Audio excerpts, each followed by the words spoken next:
Давай,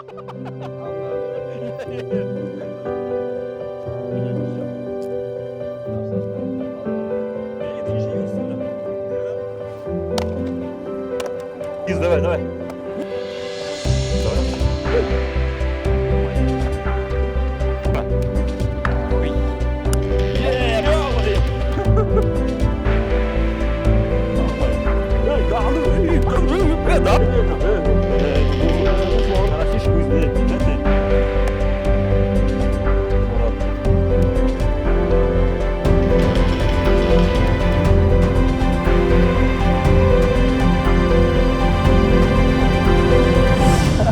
Көрген ондай әне. Тұр. Yok.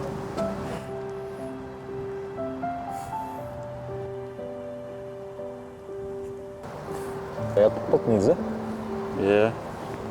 Бұл негізі құқық бұзушылық жасады ғой, білесің бе? Да? Милиция көрсе, бізге штраф салуы мүмкін.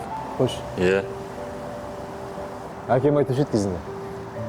Кішкентай да болса, зиян келтірген адам біздің қоғамда орын жоқ деп. Біздікі дұрыс емес болды негізі. Ұят болды негізі. Не істейміз? Кет. Кет.